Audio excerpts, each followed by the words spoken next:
Hey, everybody. Before we start the podcast this week, we got to make sure you are planning on getting your safeguards training. And Luke, good news, new Good news announcement. is good news announced by the federal government yesterday that they are delaying the implementation for 6 months. But let me tell you, this is something that you need to go ahead and get done. We actually set a requirement in our dealership to have everything done before December 1st. It's time to go ahead and get it done. Don't delay. Hook up with TIADA, get it done. It's dealereducationportal.com, right, Jeff? Yep. You know how much I love procrastination. So this time it paid off, but I'm going to get mine done anyways before the 9th of December, not wait till May 9th, but get signed up. Great program through TIADA. And here's the episode. You are listening to the Independent Dealer Podcast with hosts Luke Godwin and Jeff Watson. All right, we're going to get this thing started right on time because we have so much to cover in this session, guys. We're going to have a lot of fun. You pick the right session if you want to be completely depressed and question your life decisions as a buy here, pay here dealer. So I'm going to straight up tell you, this is the doom and gloom session. We're going to have rain clouds in here because my goal is to scare the crap out of you guys. Scare you guys into knowing where the holes in your dealership are, where the bulletproof is not there, where you could get taken down. So who's been paying attention to the economy the last 48 hours? Anybody check their crypto investments? Anybody paid attention to your Carvana stock? Anyone paid attention to your JD Buyrider stores being closed? Okay, so who thinks that their buy here, pay here operation is going to get worse over the next 12 months? Anybody? You think delinquencies are going to go up? Raise your hands. Nobody? 1, 2, 3, 4, 5, 6, 7, 8. Who thinks that they are going to be at this convention and be in business 12 months from now? Who thinks you're going to be in business 12 months from now? Who thinks you're not going to be in business 12 months from now? Who thinks the guy next to you is not going to be in business 12 months from now? Statistically proven, I think 1 out of 10 of us are going out of business in the next 24 months. So hopefully it's the guy next to you and not the guy next to you. What we're going to do today is we're going to talk about how to be prepared, guys. Anyone a Boy Scout, Model be prepared. So we can't solve all your problems. We're not going to have solutions up here. We're not going to tell you how to not get stolen from. We're not going to tell you how not to get shut down. We don't have enough time to cover that.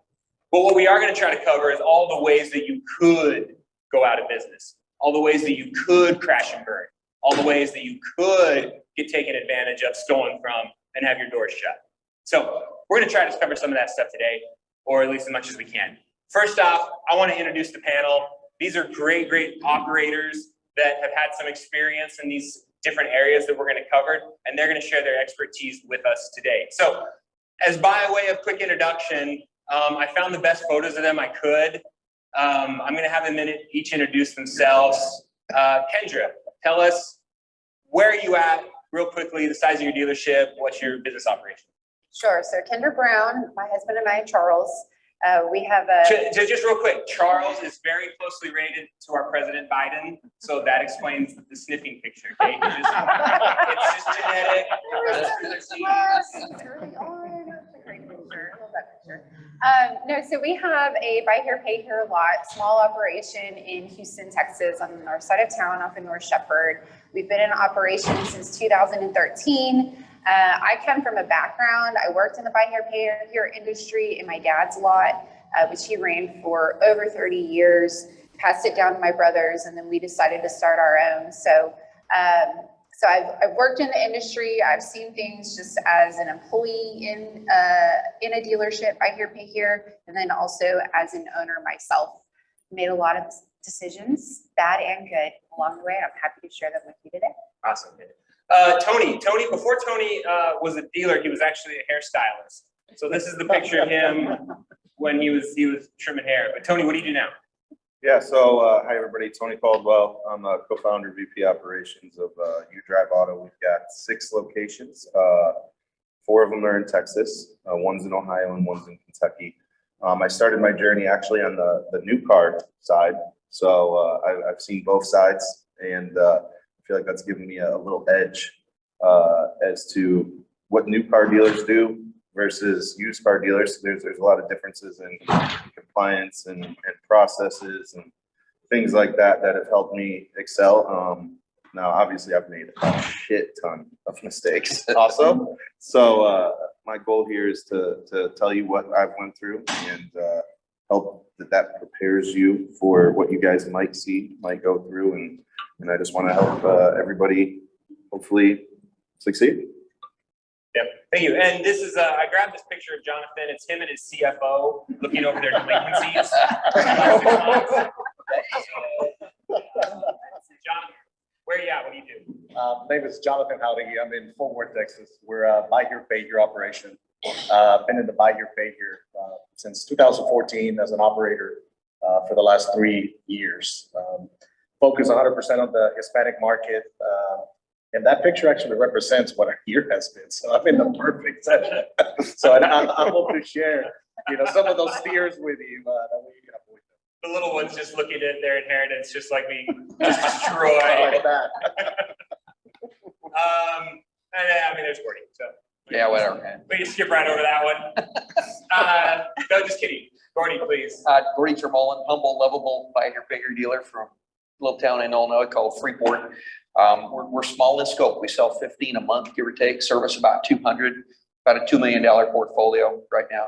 And that, in that town, that's a good life and we enjoy it. Background, family's been in the car business since 1940. My dad was a Hudson dealer, a used car dealer, a Chevrolet dealer, managed a store for Ford Motor Company. He and I went into partnership on a Chrysler store and ran that for 20 years. That's when I got into buy here, pay here. And when the internal theft hit, that I'm no doubt going to talk about later, I sold the franchise. He didn't want that icky little buy here, pay here store. That thing makes exactly 70% more money than a franchise did. And so it's a great life. In internet, I serve on some boards, different things like that. So. It makes a lot of money. It makes a lot of money. We're going to talk about that. I didn't introduce myself. I skipped the first one. My name's Jeff Watson. I have a small dealership in Southern Utah. Buy here, pay here for about 14 years.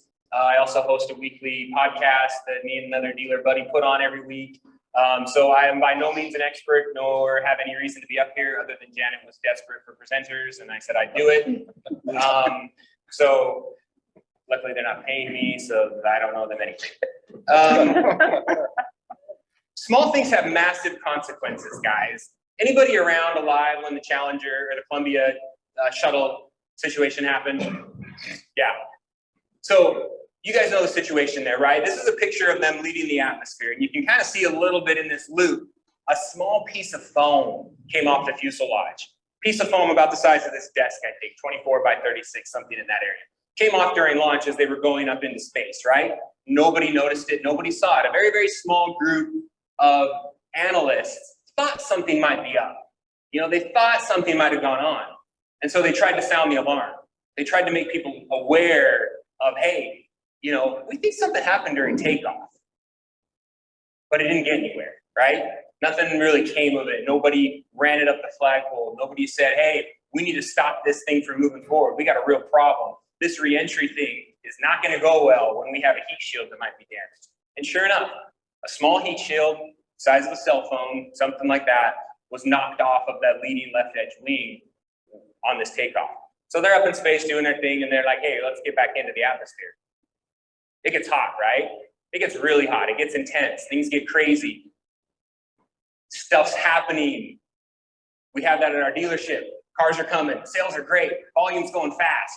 What happens when you get that pressure, when you get that heat? Little teeny weaknesses, little vulnerabilities become really bad.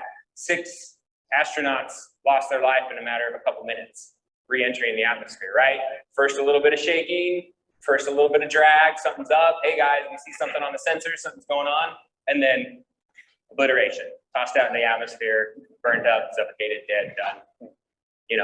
And then the bankers come in, grab your inventory, take it to the auction, sell it, liquidate your real estate. Your kids disown you. You live in a trailer down by the river. So we're gonna try to stop that from happening today, guys. Everyone's sufficiently depressed at this point, right? You're like, why am I back here, pay here dealer? Why am I doing this? That's what we want to do. As a side note, you're also coming to my final session. I have the closing remarks. I'm going to build you guys back up. So we're going to break you down here. question your things. The last one, we're going to build you back up. So don't have one without the other. You're going to hate me. Hey, everybody, real quick. Hope you're enjoying this podcast. We want to make sure you guys know it is tax time. Tax time is coming, and our partners at TaxMax want to get you that money a little bit quicker than the guy down the street. Yep, TaxMax is the way to go. If you're not currently using a good tax provider to help you get things done, these are the people that do it. They understand the car business. They know what it takes to get deals done and to get some side notes paid and to get those payments caught up, right, Jeff? Yep. So we're starting our fourth quarter program right now. We're sending mailers out to all of our customers saying, hey, file your tax return early, use that deferred down to get into a car now, and or get caught up on your car payment, do some repairs, whatever it is. Everyone is struggling for money right now. A lot of people are upside down, negative equity. They need that extra down payment to do a trade-in, to upgrade, get into something newer and nicer. So capture it way before tax time when they're going to have that money in their pocket and it's going to go to someone else. So get with the guys, taxmax.com, use the code that's on the screen or in the descriptions to get your discount. Tell them we sent you. We're going to cover these three areas. I'm breaking it down to three basic areas of exposure that I feel can really put us out of business. So we're going to have our physical facilities, soft targets, and then our financials, which is what we want to spend most of our time on. But real quick under physical facilities, guys, there are some areas of exposure in our physical facilities, ranging from physical theft. Who here is getting stolen from right now? As you sit in this room, who is getting stolen from at their dealership right now? 1, 2, 3, 4, 5. You're getting stolen from, right? And who thinks someone in the room is getting stolen from? We all think it's happening to the other guy. Oh, my guys are great. They wouldn't do that. Oh, I got controls. Oh, I checked the credit card statements. Well, you're getting stolen from, right? It's probably happening to some degree. $50, 500, 500,000, based on your scale and operation. Lawsuits. How many people think the CFPB and the trial lawyers want to put you out of business? Hooray. Yeah, right? Compliance, natural disasters. You guys in Texas know all about that. Cyber attacks. I want to turn it over to the panel. Tony, I'm going to put you on the spot first because I know you're a good guy and I can run faster. What? Lawsuits. They put you under. Yeah. You got an example. I do. So we actually had this customer come in. He had an aide with him, and they purchased a vehicle. We didn't know that it was a setup. So we ended up, I think, 2 months after we sold the vehicle, we get a letter in the mail saying that they're suing us, and we're like, what is going on? Like, why? That doesn't make any sense. And the guy's alleging that he was disabled. He's illiterate, and that's why his aide was with him to purchase the vehicle. And funny enough, an attorney picked up his case that specializes in targeting dealers. So after doing some research, I'm like, man, this is crazy. This had to have been a setup from the start. Like, the guy came in, bought a car, now we're getting sued literally almost right after he bought it. And it resulted in us writing that customer a $15,000 check and giving him the car back for free. All because we didn't have consistency in documentation, closing of the contracts, and things like that. So now we use secure close across all of our dealerships so that it's a consistent close. It's recorded video. If this were to happen to me right now, I could just send that to them and be like, hey, I don't care if he's deaf or not. It was an avatar speaking to him. He can hear it. He was explaining this, and it's the same routine every single time, consistent all across the board. And that's just one instance there that I shared with you about, but it's more than that. It's about, let's multiply that times. I mean, that's just one incident, right? Let's say that were to go huge. I mean, we sell 400 cars a month.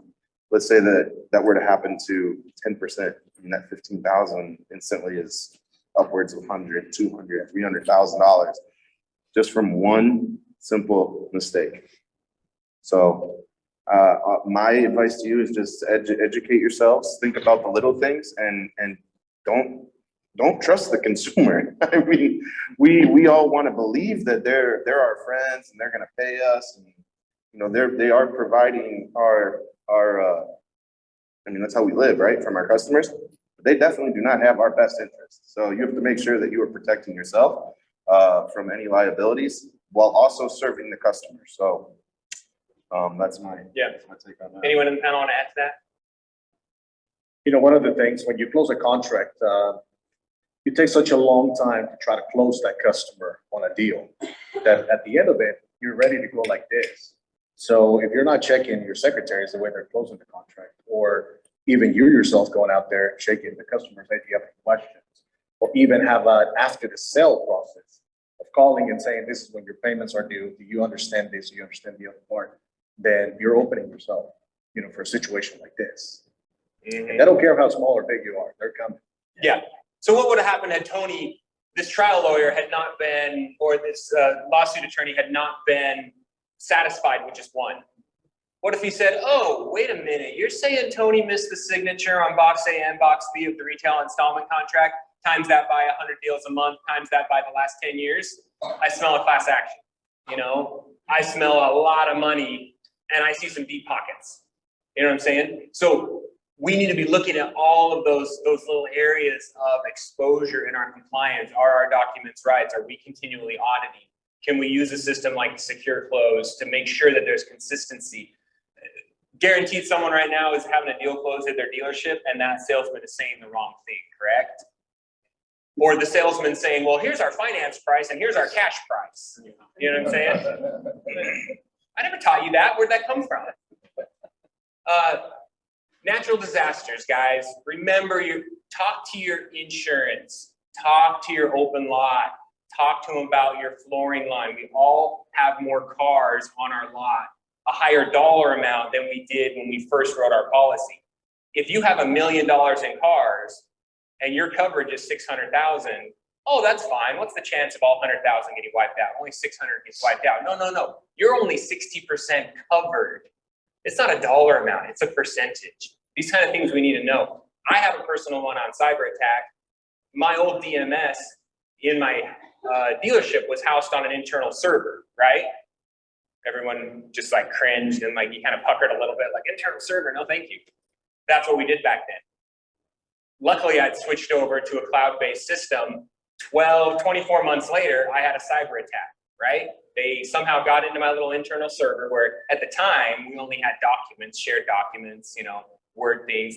They ransomwared it, right? Locked it all up, gone, done, not dealing with it. Had that been my actual DMS that I was internally hosting, wiped out, right? Completely, I would have been done for. I'd have no history. Who knows when I'd backed it up. So those types of things are out there. People are coming after us in our physical facilities. One thing I recommend theft, right? Like take someone who doesn't know you. Take your friend, your neighbor, your cousin, that crazy buddy that you know from the bar. See if he can break into your dealership. Can he physically get in after hours? Pay him $1,000. Hey man, if you can get into my dealership without breaking a window or smashing something, you know, where are my exposures at? Because we become blind to them, right? We don't see them. Yeah, that's critical. I don't know if you want to get into my little theft thing or not at this point in time, but how many of you do financials monthly and look at them? Are they done by the 5th of the month so you can take action on them? Can you read a balance sheet? I'm asking this because I lost $1.1 million that way when I was a Chrysler dealer. It went out over a 20-month period. She moved money around and everything else. I thought I was paying attention, but turned out I wasn't. Really, really critical. All right, everyone. Passtime, great way to protect your assets on your lot and your assets on your balance sheet. We use it. Jeff uses it. And I tell you, Jeff, that's a way I sleep at night on those big units is to have 2 of those bad boys on there. I know not everybody thinks you should do that, but I'm telling you, it makes me sleep at night, buddy. Yeah, it's so funny. I recently had a 20 group and we talked about GPS systems and everyone was kind of talking about, you know, I don't use the ignition interrupter anymore. And I'm like, yeah, well, you probably shouldn't be shutting off their ignition and leaving the car there. It's just you're just asking for tampering. But with the wireless GPS, there's no tampering. No one's ever going to find it. Like you would literally have to tear the thing down to pieces to figure out where that wireless GPS is at. And that's the beauty of it is you don't worry about tampering, and you don't worry about after hours installs. Like if my mechanics aren't here, my tech's not here to put a GPS in, right? Anybody can do it. Yeah, and as a retail dealer, it's just a really easy way to protect your asset. If you put it in the same place every time, and that, next thing you know, you come in and 3 or 4 of your cars got stolen overnight, you can go recover them pretty quickly. And it really will help on your insurance costs. And these devices aren't expensive, and they actually have a deal for us, Jeff. So yeah, all if the your notes, first time, show notes. Yeah, Passtime user, buy 5, get 1 free. So take advantage of that. Give those guys a call. So the second one, soft targets. So I want you to think about things like key employees. Do you have an employee that if they called you today and said, hey, I met this really great guy on the internet. I'm moving to Tahiti today. We're getting married. Peace out. See you later. Does all your information go with them? Does all your processes and procedures go with that person? Or even worse, yeah, you're a jerk. You wouldn't give me a raise. Guess what? I'm bouncing out of here. I'm starting my own dealership. Oh, and I took your database, your customers, everything with me because I never signed a DNR or a do not compete. So I'm going to bounce out and start a dealership down the street, right? Your reputation, not going to take you down today, but we know plenty of dealers down the street from us who had a horrible reputation, and it was a slow bleed, but they went out of business over it, right? Your culture, and more so your mentality. Jonathan, talk to us about mentality, our mental state. Absolutely. And that's why it's called a soft target. It's one of the things that you never think about. But I don't think any of us can sit here and say, hey, there wasn't a point that we should have been out of business, and if you haven't gotten to the point, then maybe you need to be up here telling us, the secret to that. But the thing is you're the dealership. If anything happens to you, then probably everything goes down the drain, right? So your mental health is one of the things that you have to take care of. Situation for us, back in May, this was very recent, May, still dealing with some of those things. You have to have a lot of dog in you because there's days that you're going to say, we're just going to close. I just got to tell people I cannot cover payroll, or you go through the point where you don't sleep. And also it takes a lot of faith. You have to have a lot of faith in something bigger than what it is, whatever your affiliation is. You have to have a lot of faith. So it got us through a lot of the issues that we had. And another thing, we as dealers, first thing we do, we end up eating well, right? First worry that we have is, man, I'm going to have a heart attack and I'm going to die, when stress hits. So guys, make sure, or ladies, make sure you take care of your mental and your physical health, because you're going to need a lot of strength to get through some of the issues that your dealership is going to go through. And it's going to take a lot of faith, that everything is going to work out if you make the right decisions, if you put your faith in the right process. Yeah. I mean, going through COVID, how many people thought I could probably cash out right now and be done? I could probably be done. We know a lot of dealers, even in the Facebook community, that were like, I just don't want to pay that price for inventory. I just can't pay that. I'm shutting down. Okay. If you can't mentally adjust your model to realize you're not buying a $3,000 car anymore, it's not there. That's not possible. You're not going to be able to mark up 2 times plus 1,000. That's just not there. It's not happening anymore. You mentally adjust, instead of throwing in the towel, you're mentally strong enough. Kendra, I'm going to put you on the spot because you mentioned something in your introduction that you guys went through an ownership transition or a phase in your dealership. How does that mentally play into saying, this is a long road to hoe? Do I really want to hitch myself back to this wagon? Yes, so it was an interesting situation because my brother took the legacy dealership. So he had the customer base and then we were kind of starting from scratch. But I had the compliance background, so I felt very confident with it, but I didn't have the accounting and the financial understanding of the business. But I think mental wise, I think it is very important. And I think we still, even now, especially in the past few years, have allowed our own stress to leak through. And we've lost a great salesman who was with us for years because of it. And now we're trying to, get back on track with that. But in terms of going from working in a dealership, a family dealership where things were already set up and moving, and then getting it going ourselves, we had a lot of learning to do and a lot of credibility to build with lenders and floor plan providers. That was very, very challenging to navigate that alone. And I kind of wish we had gotten into an association. I'm not trying to sell an idea right now or anything like that. You're all here, you're already sold. But I think we waited, it took us 5 years before we finally started to reach out and try to tap into a knowledge base. Yeah. So I had a similar situation last year at this time, and I had a brother-in-law who was a business partner that I brought in, and we got into an impasse. And I said, you or me, one of us have got to be out of here because we can't both be here. This just isn't working anymore. And we had built up some substantial real estate rentals and a management company at the time. And I just said, hey, I'm going to divide these into 2 buckets. One's the car lot, one's the real estate. Pick one, and we're going to divide this. I'm fine with either. So I had to get to the mental state of like, I might not be a car dealer anymore. You know, my identity as a car dealer could be gone. I might be a student housing person.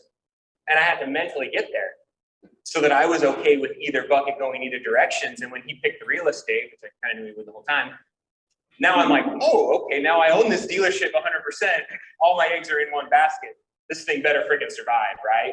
That's one way to light a fire and get excited about what you're doing. It's when you really are out on your own and it's all 100% you. But that was a mentality shift that I had to have. And I want to touch on this one more thing. Reputation and culture is so crucial to our dealership, right? And our mental health. Who enjoys going to work? You guys enjoy what you do? Okay, good.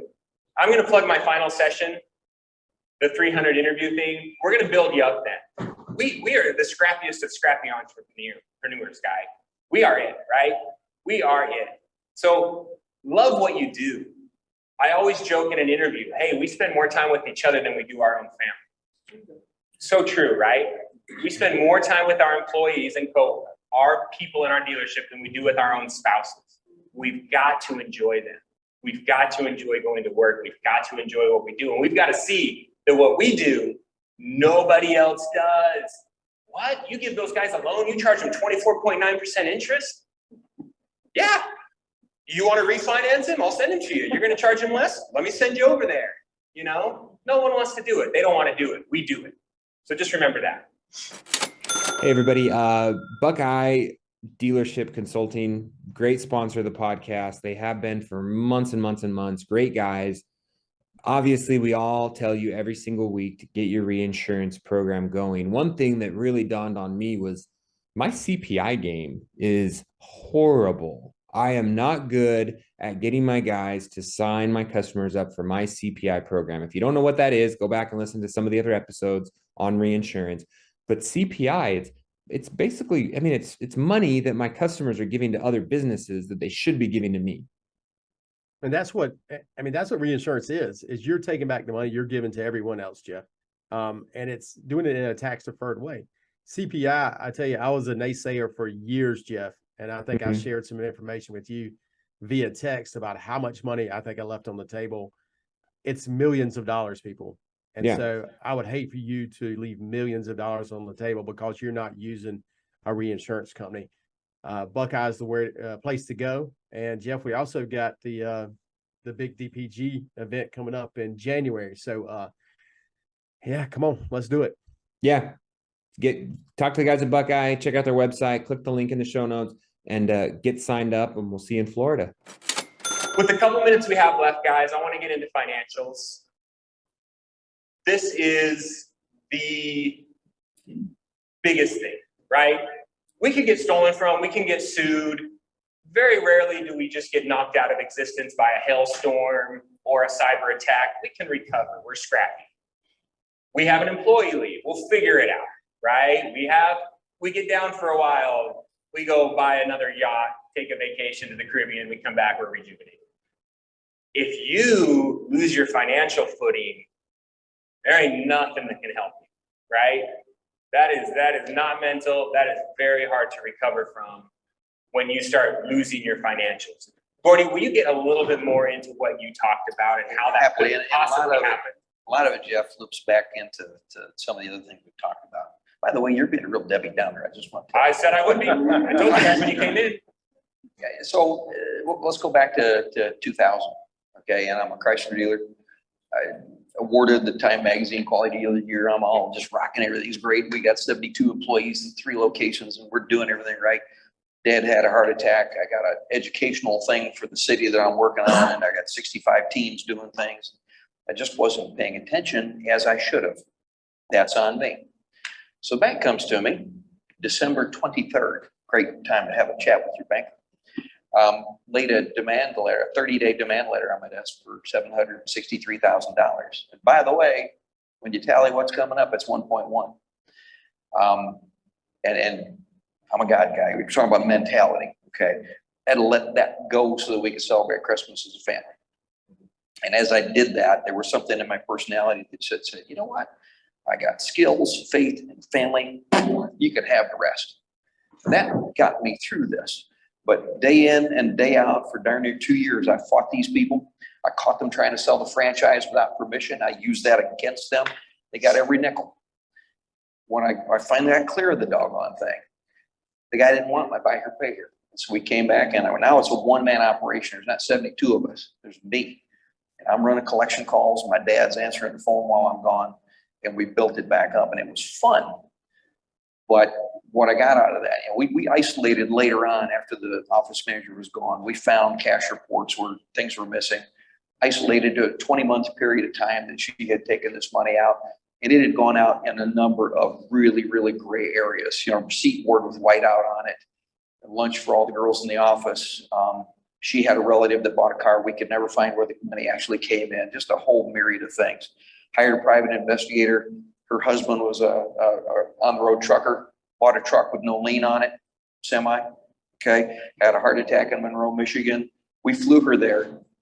There's no lien on the medical bills. She cut a check for 40 grand. Should have probably known something was up there. Used to like to go to a bar in her hometown to 1,200 people, and she'd buy drinks for everybody. The signs were there, but I wasn't paying attention. As we rebuilt the operation as a buy here, pay here, I kept my knowledge with regard to factory statements. And one thing franchise guys do, they do a pretty solid financial statement. And I would advise you, please, if you don't get anything else out of this, whether it's QuickBooks or you find a factory DMS or whatever, make sure that you learn enough to be able to read a balance sheet and check it every doggone day of the week. Pull an account. Okay, I want to know what's going on with cash, or I want to know what's going on with service receivables, whatever. And take that entire account. If you can't get a spread on everything that's occurred in the last 30 days in that account, something's wrong. So you need to watch that stuff. The flip side and the horror story, and I've run into a lot of dealers. They know I've been through this stuff, and oh, you're pretty good at accounting. You want to come take a look at my books? And a lot of them have really had some issues. But one really dear friend in particular, he's got a buy here, pay here store. He's twice my size. But he just wasn't sure, and he can't read financials. Just one practice, having the wrong CPA, okay? This guy is coming back from the auction, buying parts at CarQuest, comes back to the store, okay? They take those parts and they hang them on a car, right? Where should that bill go? It should be hung on the stock card for the car, right? But no, the CPA had him taking those parts and putting them on a personal account like he owed the store. So when he wrote that off, guess who had, it was 100 grand. Guess who had to pay personal income taxes on 100 grand? And guess how much profit was overstated and had taxes paid on it for all those cars that had those parts because the cost was artificially low. That's a simple thing. But he had a CPA that had been doing his taxes since he was 18 years old, and he trusted that guy. Get an automotive CPA.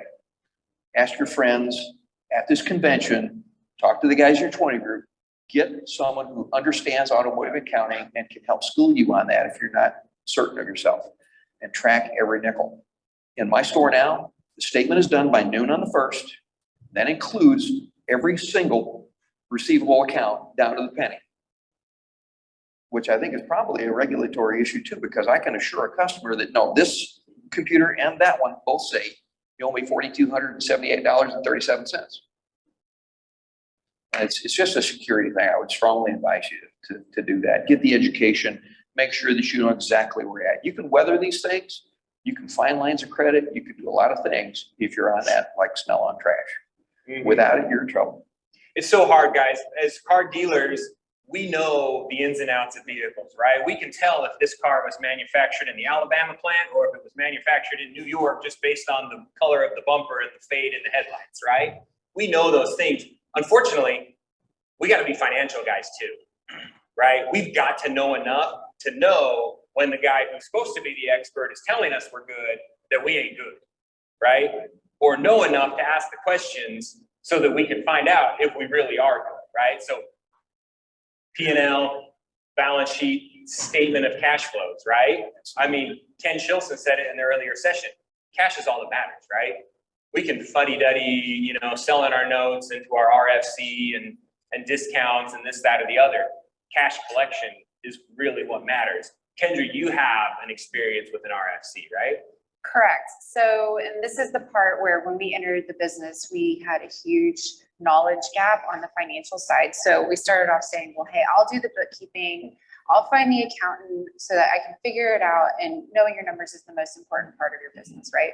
So we started off doing that. We started with, an accountant who was not a CPA, much less anybody who really knew anything about automotive. So we quickly tried to find an actual CPA. We went through a CPA every year until I think our second year, we had the same CPA for 2 years until we got a call on April 15th and you owe $30,000 today. It's like, really, I did not see that coming. We had no liability planning. And thankfully it was early on, we had cash, we paid it, got it off, it was done. And then I was like, okay, it's time to find a new CPA. So we went, shopping around to try to find somebody. And everyone kept telling us, well, you're doing your accounting wrong. You need to switch to accrual. I was like, well, if I do it that way, then I know a lot more money if I switch to, accounting for all of my revenue up front rather than what I actually take in.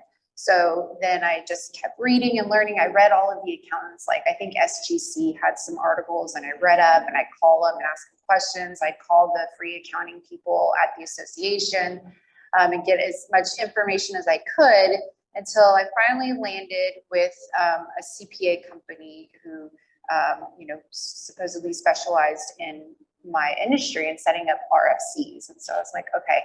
And they laid it out for me and they gave me the initial sell of all your receivables. Okay, so you've been in business for 3 years, which at that time, not being on the accrual basis was allowed because you have 3 years to evaluate if you have to move over to an RFC. Well, we did. So we were compliant. We were IRS compliant. We're going to make our RFC. We went through the whole thing. There was really, the tax liability was nothing to make the switch.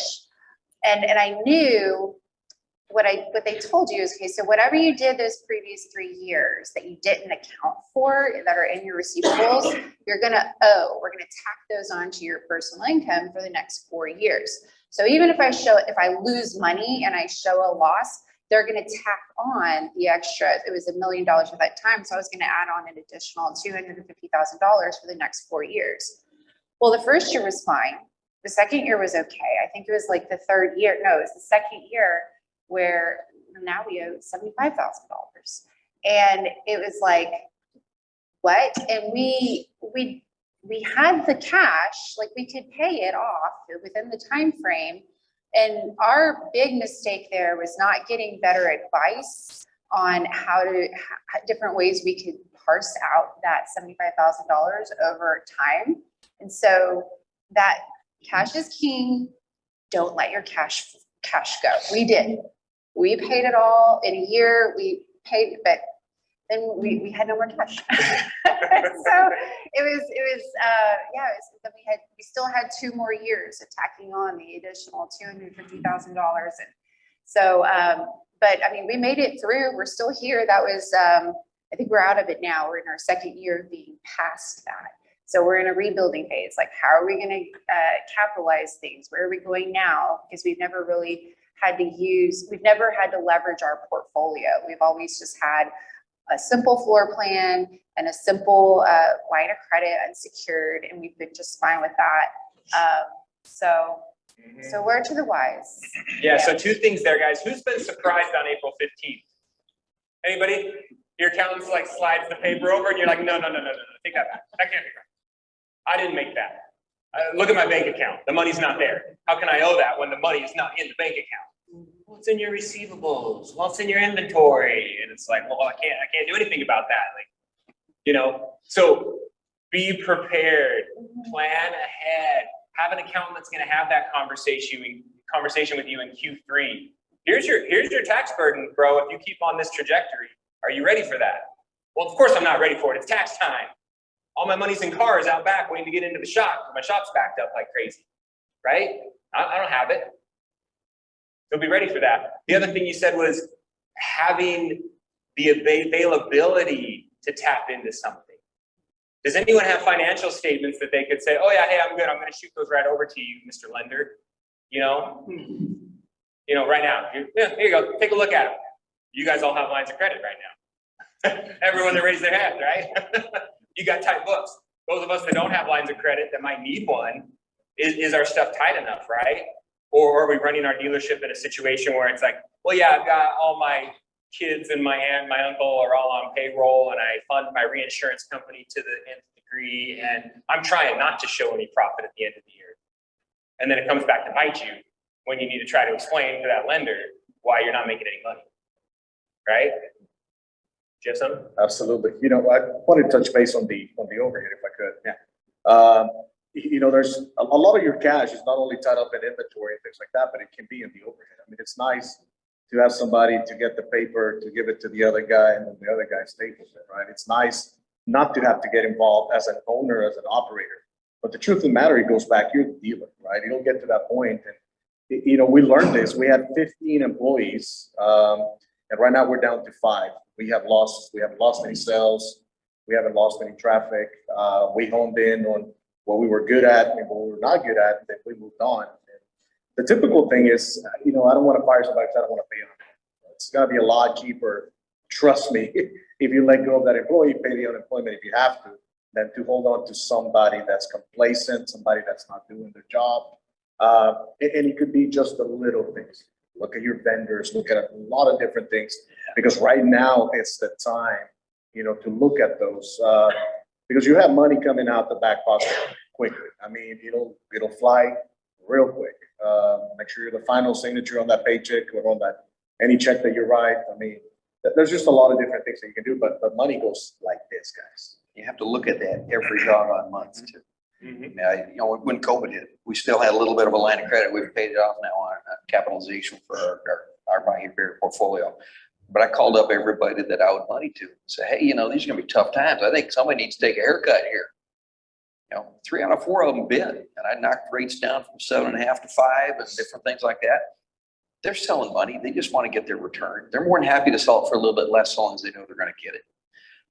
Your business structure, again, knowing your financials, right? We take a look at our income and our expenses, less bad debt write-off. All right. So I've got the departmental gross profit coming out of service and parts, and I've got the interest income. I combine those two against my uncovered overhead, and I've got a 1 car break even. It's because I structured it that way. So I sell 1 car, I'm going to make money. Okay. If I sell 15 cars, now I've got room to take a loss if I have to put that thing back in inventory and turn it. But you structure for that. You can't let that thing get out of hand. Something to kind of tap onto that too is how many of you guys actually know what your daily operating cost is? No, I do. So I mean, without that, how do you know if you show? I mean, really, like how can you plan? Hey, should I open on this holiday, even though historically I haven't sold any cars? If you don't know the answers to those questions, you can't make a decision. So you're kind of just flying blind. And that kind of Exactly. Yeah, or even knowing your profit load per deal. How many cars do you have to sell? How much do you have to make on that car in order to cover your operating expense? I mean, simple things are extremely, extremely important. And as buy here, pay here dealers, we have this funny little cure-all, right? We have this funny little fix-it switch called cash flow, right? It's called payments coming in, right? COVID, all those silly retail dealers shut their doors because they weren't moving any cars, and we were just stayed wide open. We kept taking those payments. We knew things were fine because we had that cash flow coming in from our buy here, pay here operations, right? And that can hide issues, you know, and next thing you know, you're like, oh, I've been eating away at my portfolio this whole time. You know, I've been fine, but that's only because I haven't been originating new loans and I've been using that return principal to pay for my overhead expenses. Because we've all been sitting here fat and happy, right? Payroll's up. Way more in payroll right now than I was a year ago, 2 years ago, right? Way more. Those things can hurt you. Flooring lines. Guys with flooring lines, curtailment's coming. I can be honest, I don't understand how flooring lines work. I think there's a thing that you owe more than what the car's worth. The flooring line comes to you and says, get that thing back down. You know, get that back down to what that car's worth. Interest rate creeps up. So you're gonna hit me with a higher interest rate, then you're gonna hit me with curtailment on my inventory. Now what happens, right? How do I make that curtailment payment? Lines of credit, right? Uh-oh, now I'm out of covenant, right? Because I was eating away at my receivables to keep the doors open during some soft times, right? Because I didn't understand what my daily carrying cost was. What's my fixed expense every day or every month? Just to have the lights on. Forget if I emptied the place and I locked the doors, right? I still have my payment on my real estate, my rent, my mortgage, my insurance on the land. I still have some of those carrying costs. Fixed expenses are going to be there regardless. And then I've got all my variables if I want to have the lights on and I want to sell cars and pay my employees. One thing you got to understand, lines of credits, they're not cash flow. You know, you got to pay that back. Oh, I'll just pull a little bit more, you know, on this car. I'll load it a little bit more on this one. And you can't do that. Use it for what it is. You know, make sure that you know what the covenant is, because it'll stop like this, you know, and if it stops like that and you're living on that, then, you know, goodbye you go. So yeah, be careful with that. I think another thing to point out too is if you just got a line of credit, it's really important to be super strict with that, because you could think, oh yeah, these guys just gave me $1, $2, $3 million. I'm rich. That goes away real fast, and they still want the money back. So you need to really pay attention and buckle down, because if you come out of covenant, like he said, they're gonna just come take your entire dealership. Do not get comfortable having that money. No. Yeah, guess what? They have a UCC one on the whole thing. Not just on the couple that they're out. They're not just like, oh, we're just going to take a little bit of that paper from you to get us back in line. No. They're going to take the whole sucker, liquidate it, make themselves whole, and then you get the scraps, right? I had that experience in 2008. You know, my portfolio was secured by real estate. You know what happened to real estate, right? In my area, it went from $100,000 an acre down to like $20,000 an acre, right? So when that thing takes an 80% dive, guess what? My line of credit gets hit by 80%. At the same time, the bank goes under. Probably not due to me because I was a little fish. So then the bank ends up in receivership with the FDIC. Good luck getting a hold of anyone at the FDIC to try to buy out your loan, right? Or try to make some sort of a deal. So you sit there, you wait, they sell the land out from underneath you. They come to you with a deficiency of what you still owe, and you cut a deal with the government. And now what? Yeah, I made it through, and I still have, you know, I don't have the land, which is now back to $150,000 an acre, which would have been great to hold on to that. But you know, I didn't have any other options. I didn't plan ahead. I didn't even think that I should have a relationship with another bank, right? That I could go over there and be like, hey, Mr. Bank, you know, we have a good relationship. You like me. Can I move my line of credit over to you? You know, or can I open one up, or what can I do to get this relationship going to get some cash flow happening? Yes. Sorry, that's one of the things we're doing right now, because we just started with a reinsurance company. This is our first year to do CPI. And so we're going to start a new relationship with a bank who's really dealer friendly right now by putting all of our reinsurance over there and have separate banks. So thinking about, you know, when you put your money somewhere, just think about banks that are, you know, they might be potential relationships for you to have for that time. Yep. Yeah, so real quick, Yes. so this is the last thing I'll say about that, is you got to make sure that you vet your banks, because they're for sure vetting you. Like that's like the ones, it's not always the ones that just want to hurry up and give you the money and charge you the most money for that money. You got to understand that they're only worried about themselves. You got to find a real partner that's going to help you grow and want to grow with you. So vet your banks as well. Exactly. I mean, and they're security freaks. When I walk They in the wanna make expo sure it's hall, they safe. all say they want to be my partner. Exactly. Jonathan, you had a partner. Oh, Oh, absolutely. you talk to him about that later. I'm so glad that this slide paid off.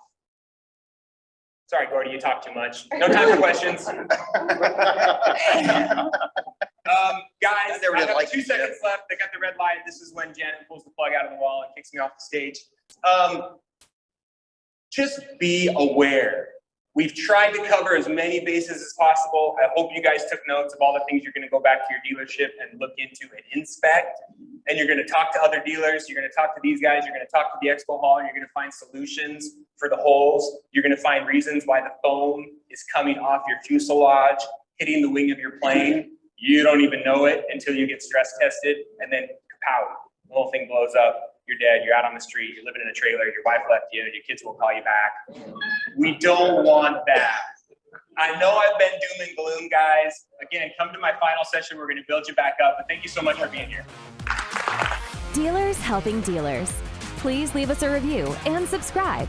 The Independent Dealer Podcast.